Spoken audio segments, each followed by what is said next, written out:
Praise the lord. మన రక్షకుడు విమోచకుడు యేసుక్రీస్తు శక్తి కలిగిన నామంన ఈరోజు నా దేవుని వాక్య ధ్యానంకు ప్రతి ఒక్కరికి మన రక్షకుని పేరిట ప్రైజ్ ద లార్డ్. దేవుడు ఏం చేస్తాడంటే బలహీనమైనటువంటి వారిని, దీన స్థితిలో ఉన్నటువంటి వారిని ఉన్నతమైనటువంటి స్థలానికి తీసుకొని వెళ్తాడు. అట్లా తీసుకోబడినటువంటి తర్వాత ఎవరినైతే ఉన్నత స్థలంలోనికి దేవుడు తీసుకొని వెళ్ళిండో ఆ తర్వాత మనం నమ్ముకున్నది, మనం అనుసరించేది శక్తి సంపన్నుడైనటువంటి దేవుణ్ణి. మనం దేవుని ముందు నిలబడి మాట్లాడినాం అనుకోండి, గొంతు బాగోపోతే బలుగు చేసిందిరా నీకు, గోలు వేసుకో అని చెప్పాలని చెప్పాలి. మనం దేవుని ముందు నిలబడి ప్రార్థన చేస్తే, మాట్లాడితే ఒకవేళ గొంతు బాగోలేదు అనుకోండి, ఏ జలుబు దగ్గు ఉండి మాట సరిగ్గా రావట్లే అనుకోండి, అప్పుడు ఏం ప్రార్థన చేస్తావులే, పోయి అంత గోళీ ఒకటి వేసుకొని టాబ్లెట్ వేసుకుంటారా అని చెప్పనని చెప్పాలి. అరే దేవుడు రా మాట్లాడుతూ ఉన్నాడు అని మనకు ఒక నమ్మకం ఏర్పడుతుంది. ఎంత ప్రార్థన చేసినా, ఎంత దేవుని ముందు నిలబడి ఇల్లు హోనం చేసుకొని దేవుడు అని చెప్పిన ఉన్నా ఏ సమాధానం లేకపోతే అక్కడ మనుషునికి నమ్మకం అనేది ఉండదు. కానీ దేవుడు ఏమంటా ఉన్నాడంటే, దీన స్థితిలో ఉన్నటువంటి ఒక్కరిని తీసుకెళ్ళి ఉన్నత స్థలంలో కూర్చోబెడతా ఉన్నాడు. మనం క్రీస్తుని నమ్ముకున్నామా? కొన్ని సంవత్సరాల తర్వాత వెనక్కి తిరిగి చూస్తే ఖచ్చితంగా నా జీవితంలో దేవుడు ఉన్నాడు, ఖచ్చితంగా ఉన్నాడు అని చెప్పగలిగేంత దేవుని కార్యాలు జరగాలి. అప్పుడు దేవుడు అని మనకి నమ్మకం అనేది ఏర్పడుతుంది. బైబిల్లో అలాగ జరిగినటువంటి పరిస్థితులు కోకొల్లలో, ఒకటి కాదు రెండు కాదు, కోకొల్లలో, అందులో నుంచి నేను 1-2 తీసి చూపిస్తాను. చూద్దాం. మొదటిగా మొదటి రాజుల గ్రంథము 11వ అధ్యాయము 11వ వచనం. మొదటి రాజులు 11వ అధ్యాయము 11వ వచనం. సెలవిచ్చినదేమనగా, నేను నీతో చేసిన నా నిబంధనను కట్టడలను నీవు ఆచరింపకపోవుట నేను కనుగొనుచున్నాను గనుక ఈ రాజ్యము నీకు ఉండకుండా నిశ్చయముగా తీసివేసి నీ దాసునికి ఇచ్చేదను. గొంతులో పచ్చి వెలక్కాయ పడిందని అంటారు కదా, అట్లాగే అయిపోయింది రాజుగారి పరిస్థితి. ఎందుకంటే ఆ రాజుగారి దగ్గర నెలజీతం తీసుకునేటువంటి వానికి దేవుడు రాజ్యాన్ని ఇస్తా అని చెప్తా ఉన్నాడు. పక్కన ఉన్నటువంటి రాజు దండెత్తి వచ్చి మన టైం బాగోపోతే, మనం దేవునికి విరోధంగా తిరిగి పాపం చేసి ఉంటే, ఈ మన రాజ్యాన్ని వాడికి అప్పచెప్తే, దేవుడు వాడికి అప్పచెప్తే, పక్కనున్న పొరుగున్నటువంటి రాజ్యానికి అప్పచెప్తే, మన తప్పిదం వల్లనే ఆ రాజు వచ్చి మన రాజ్యాన్ని స్వాధీనం చేసుకున్నాడని బాధపడతాం. ఈ రాజుగారి పరిస్థితి ఎట్లుందంటే, నెలొచ్చాలకి జీతం అని చెప్పినన్ని జీతం తీసుకుంటాడు చూడండి దాసుడు. ఆ జీతం తీసుకునేటువంటి దాసునికి నేను ఈ రాజ్యాన్ని ఇస్తా అని దేవుడు రాజుతో సెలవిస్తా ఉన్నాడు. అప్పుడు రాజుగారికి గుండె అదిరినంత పని అవుతుంది. ఎందుకంటే వాడు కూడా వచ్చి రాజ్యం తీసుకుంటే, అవును వాడు దండెత్తి వచ్చిండో రాజ్యం తీసుకుంటా అని చెప్పుకోవటానికి కూడా కొంచెం ఒక గౌరవంగా ఉంటుంది. నేను జీతం ఇచ్చేటువంటి నా సేవకుడు, నాకు రోజు పనిచేసేటువంటి నా పనుడు నా రాజ్యాన్నే తీసుకొని నా ముందే వాడు రాజుగా తిరుగుతూ ఉంటే ఏమంత గౌరవం అనేది ఉంటుందా? ఉండకపోగా ఉన్నటువంటి గౌరవమే విడిచిపెట్టుకుపోతుంది. రాజుగారి పరిస్థితి అదే ఉంది. దేవుడు రాజుగారికి ఈ విషయాన్ని చెప్తా ఉన్నాడు, నేను నీ రాజ్యాన్ని తీసి నీ చేతి కింద పనుడు ఎవడైతే ఉంటాడో వానికి ఇస్తా అని చెప్తా ఉన్నాడు. దేవుడు అన్నంత పని చేస్తాడు. అప్పుడు అర్థమవుతుంది దేవుని యొక్క శక్తి ఎంతటిదో. ఆయన ఒక మనుషుల్ని అట్లాగా పండబెడతాడు, ఆయన ఒక మనుషుల్ని అట్లాగా నిలబెడతాడు. ఏదైనా చేయగలడు ఆయన. ఈ సొలొమోను తండ్రి అయినటువంటి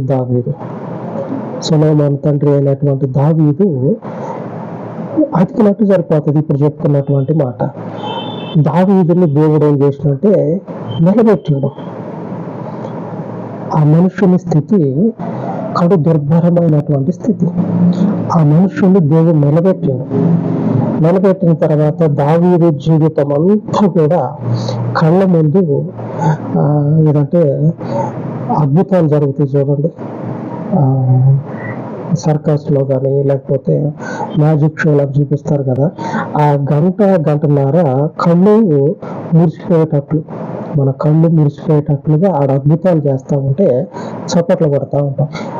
అలాగా దావీదు జీవితము ఒక సమయం మొదలుకొని ఆ మనుషుని ముగింపు వరకు దేవుడు అద్భుతాల చేత మనుషుల్ని ఒక్కసారిగా లేవనెత్తిండు.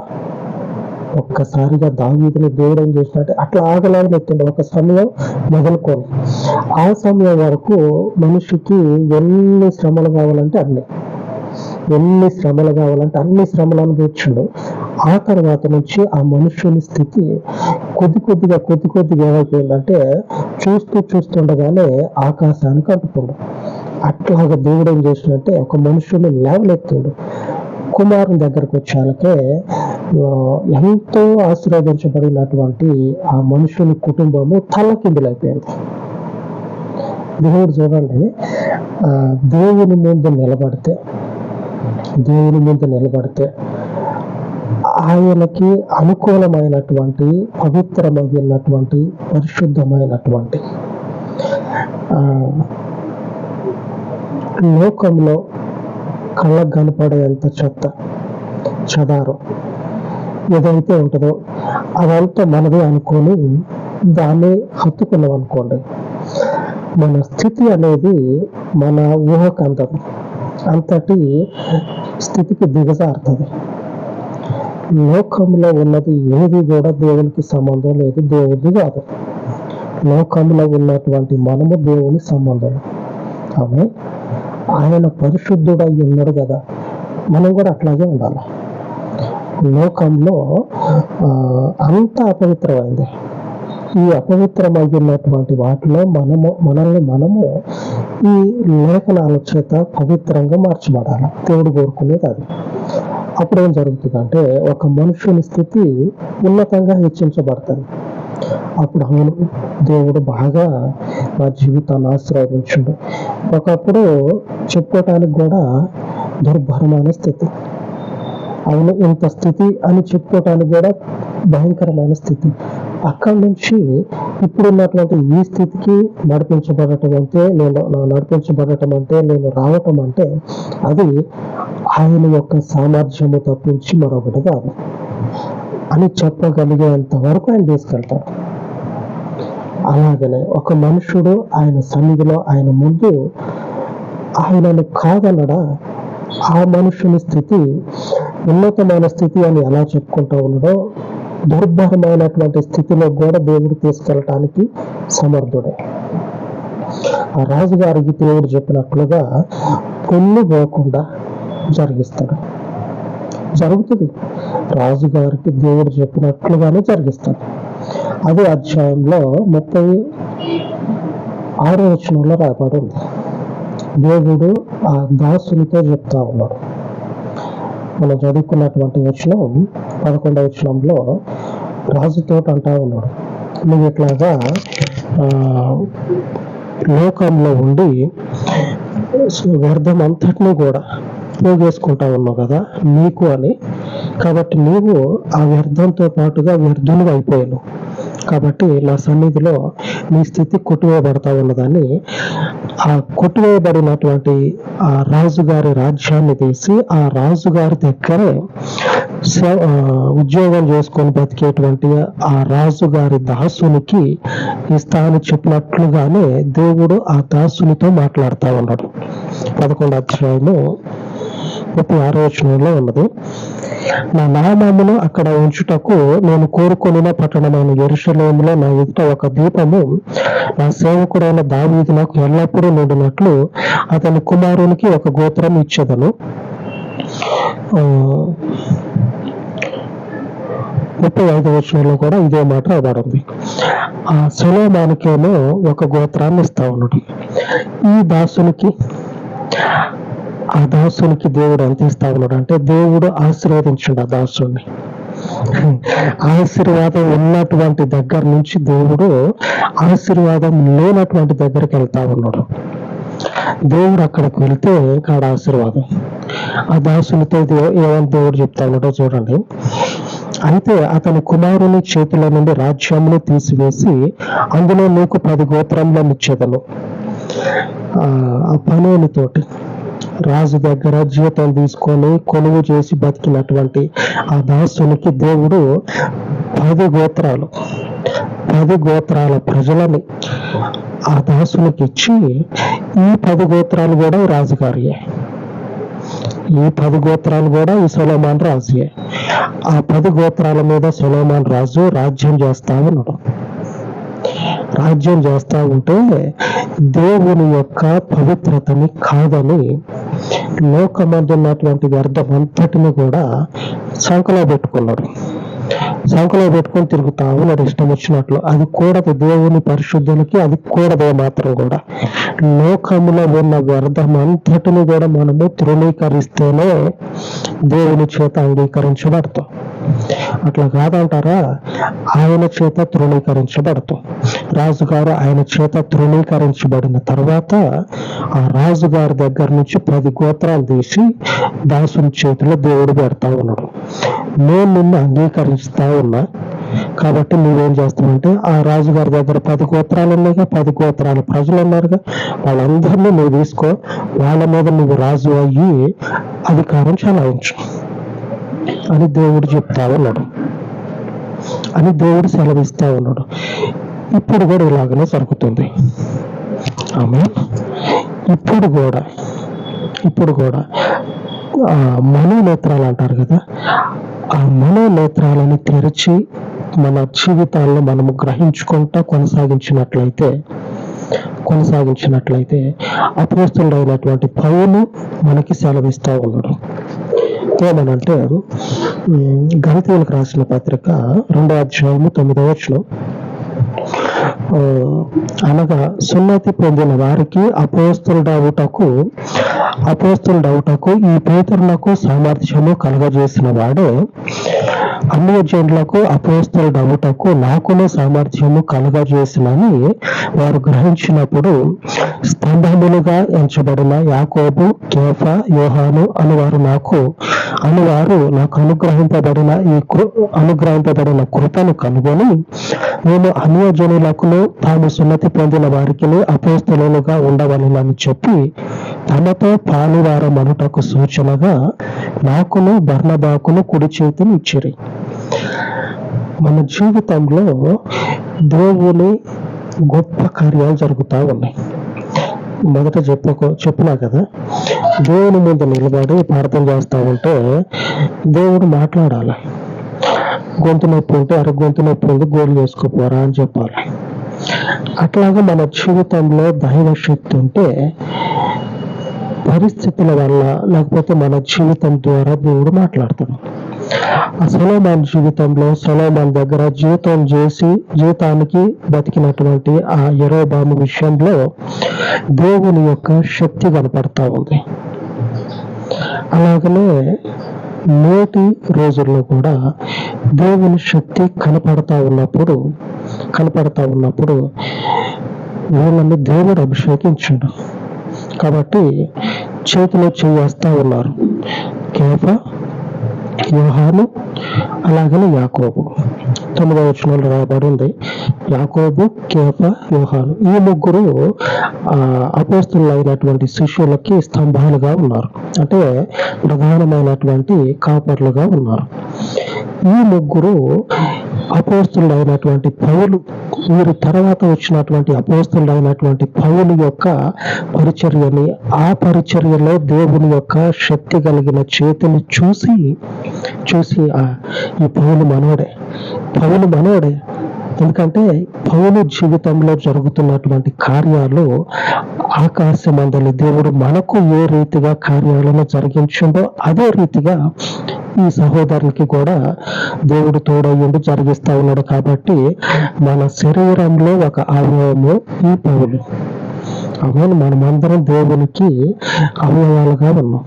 ఆయన ఇంటిలో మనము అందరం కూడా ఆయన కుటుంబంగా ఉన్నాం. కాబట్టి ఈ పౌలు కూడా మనోడే అని చెప్పినని పౌలుకి కుడి చేతిని ఇచ్చారంట. పౌలా, నువ్వు మాతో చేయగలిపి మనందరం ఒకటే అని చెప్పినాను. పౌలుకు కుడి చేతిని ఇచ్చారంట. ఎందుకు ఇచ్చారు? వాళ్ళ జీవితాల్లో దేవుని యొక్క శక్తి కలిగిన కార్యాలు జరుగుతూ ఉన్నాయి. గుర్తుపెట్టుకోండి, పవిత్రంగా లోకంలో ఉన్న వ్యర్థాన్ని తృణీకరిస్తూ ఆయనతో మనం నడుచుకుంటూ పోతా ఉన్నాం అనుకోండి, మనకి కూడా జరుగుతాయి. అప్పుడు జరిగిన ఇప్పుడు కాదని కాదు, అప్పటికంటే ఇప్పుడు ఇంకా జరుగుతాయి. ఆయన దేవుడు అని చెప్పడానికి ఈ రోజున దేవుని వాగ్దానము సెలవిస్తా ఉంది. జకర్యా గ్రంథము 2వ అధ్యాయము 9వ వచనం.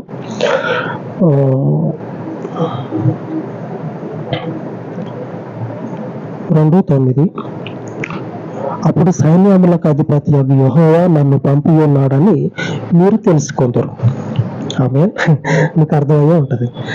ఇప్పుడు మీరు ఎట్లా తెలుసుకుంటారంటే, మీ జీవితాల్లో యేసు ప్రభు జరిగించే గొప్ప కార్యాలను చూసి యేసు ప్రభుని ఆకాశమందున్నటువంటి తండ్రి పంపించిండు అని మనకు అర్థమైపోతుంది. రాజుగారి చేతిలో నుంచి, ఆ రాజ్యంలో నుంచి చీమ బయటికి వెళ్ళాలంటే ఆయన అనుమతి ఉండాలి. అంతటి సెక్యూరిటీ ఉంటుంది రాజుగారి సంస్థానంలో, రాజుగారి పరిపాలనలో. చీమ బయటికి వెళ్ళాలన్నా కానీ ఆయన పర్మిషన్ ఉంటేనే జరుగుతుంది. అటువంటిది రాజుగారి చేతిలో నుంచి రాజ్యాన్నే ఎత్తుకొని పోయిండు జీతం చేసేటువంటి వాడు. ఎంతటి దేవుని దక్షిణ హస్తము, ఎంతగా ఆ పనునికి తోడుగా ఉండి రాజుగారి రాజ్యాన్ని తీసి ఆ సేవకునికి అప్పచెప్తాడు. మీరే గ్రహించండి. ఆయన కార్యాలు మన జీవితంలో జరుగుతాయి అంటారు. జరిగిన తర్వాత మీకు అర్థమవుతుంది, నేను ఆకాశమందున్నటువంటి దేవుని ఆజ్ఞ ప్రకారంగా మనుషుల మధ్యలో రక్షకుడిగా వచ్చి ఉన్నా అని. ఇప్పుడు మనము రక్షకుడు అని ఎంచి మనం అనుసరిస్తున్నటువంటి మన దేవుడు నిజమైనటువంటి రక్షకుడు. ఆయనే నిజమైనటువంటి దేవుడు. మన జీవితాల్లో గొప్ప కార్యాలను జరిగించుటకు సమర్థుడు. ఆ సమర్థుడైన దేవునికి ప్రార్థించుకుందాం.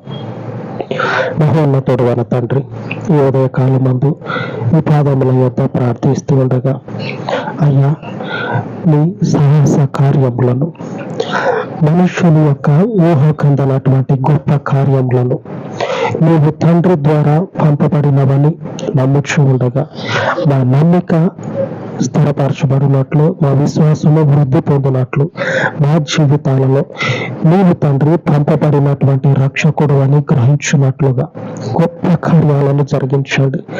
ఈ పరిచర్యను విశాలపరచుట ద్వారా, ఈ సంఘమును విస్తృతపరచుట ద్వారా నీవు పంపబడిన రక్షకుడు అని నీ కృపను ఈ పరిచర్యలో స్థిరపరచండి. అలాగే తండ్రి, నీ ప్రజల జీవితాలలో నీ గొప్ప కార్యాలను, నీ గొప్ప శక్తి కలిగినటువంటి క్రియలను నిధులకు కనపరిచి వారు నిన్ను అనుసరించుచూ ఉండగా వారి విశ్వాసము అవిశ్వాసము కాదు, వారి యొక్క నమ్మిక అపనమ్మకము కాదు, వారు ఆకాశమందలి దేవుని యందు విశ్వాసం ఉంచి వారు నీ పరిశుద్ధతను అనుసరించుచున్నారు.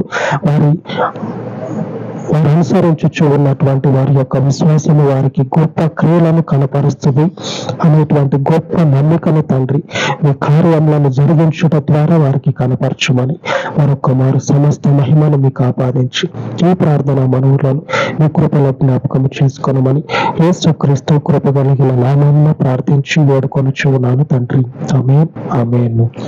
మన పరిశుద్ధుని కృప నిత్యము మనకు తోడై ఉండును గాక. ఆమేన్ ఆమేన్.